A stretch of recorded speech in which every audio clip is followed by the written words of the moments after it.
Bonjour tout le monde, aujourd'hui on va voir la géographie du pays des crayons. Si vous êtes abonné à la chaîne Télécrayon, alors vous pouvez vous considérer comme citoyen du pays des crayons. Je vais d'ailleurs vous demander de répondre à un sondage pour savoir dans quelle ville du pays des crayons vous habitez et de quelle origine ethnique vous êtes. Mais j'en parlerai après.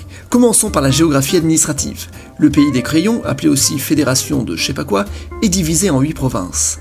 La province de Crayogny, la province de Gomi, la province des plaines fleuries, la province des neiges, la province du désert, la province de la jungle dinosaurique, la province arc-en-ciel et la province des îles. Ça fait bien 8 provinces. Crayonville est la capitale fédérale. En termes de géographie physique, c'est simple.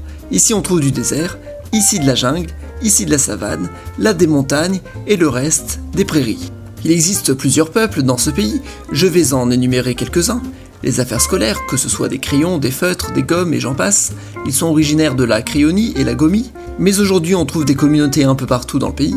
Il y a ensuite les cactus, qui vivent dans le désert, mais en raison de l'immigration on en trouve aussi ailleurs dans les grandes villes. Les fleurs, qui viennent de la province des fleurs, mais qui sont aussi présents ailleurs en raison de la colonisation. Et enfin les dinosaures, qui sont originaires de la province de la jungle dinosaurique, il existe des diasporas dinosauriques ailleurs aussi. Maintenant on va voir les principales villes, pour que vous sachiez où habiter lorsque vous répondrez au sondage. La plus grande ville est Feutropolis, c'est la capitale économique du pays.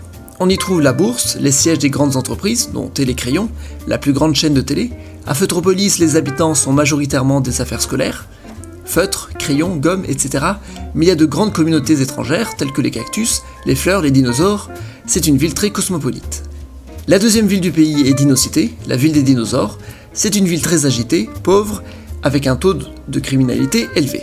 En troisième position, nous avons Pau-en-Fleurs, la ville des fleurs, ville riche, très éduquée, très écologique. Les voitures y sont interdites dans le centre-ville par exemple. Elle est considérée comme la ville au meilleur cadre de vie au monde, enfin du pays.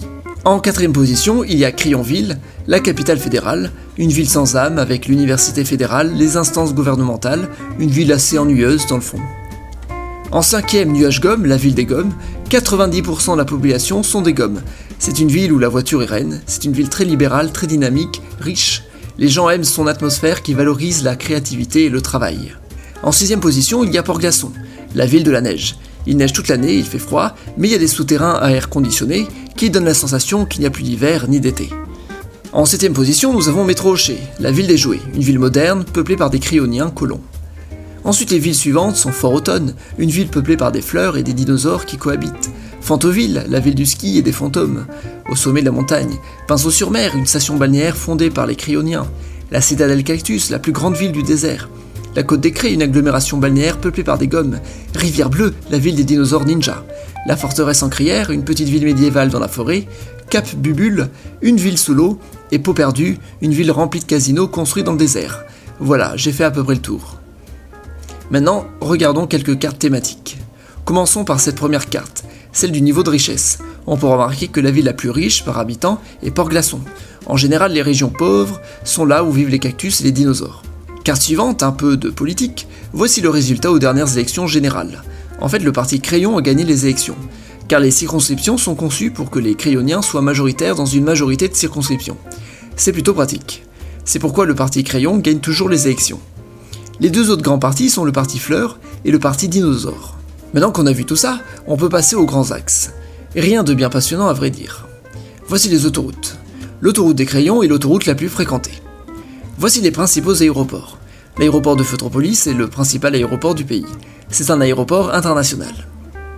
L'aéroport de Pau-en-Fleurs est un grand aéroport de correspondance. La compagnie Volfleur y est basée et permet de relier toutes les villes du pays. Bon bref, je vais arrêter là, car j'ai pas le temps de faire une vidéo plus longue, surtout si je veux qu'elle puisse sortir le 1er avril. Mais j'en profite pour expliquer un petit truc. À l'avenir, je compte faire des vidéos sur de la géographie thématique, en particulier sur des thèmes du transport ou de l'économie. Du coup, pour expliquer certaines théories, c'est sympa d'avoir un environnement fictif. Du coup voilà, à l'avenir, je ferai des vidéos où le pays des crayons redeviendra un terrain de jeu pour expliquer des trucs de la vraie vie. Voilà, joyeux 1er avril, vous pouvez regarder mes précédentes vidéos du 1er avril, ou sinon voir une pub sur Utip. Maintenant on peut voir plusieurs pubs, mais elles ne permettent de donner que 5 centimes. Voilà, et n'oubliez pas de répondre au sondage dont le lien est dans la description.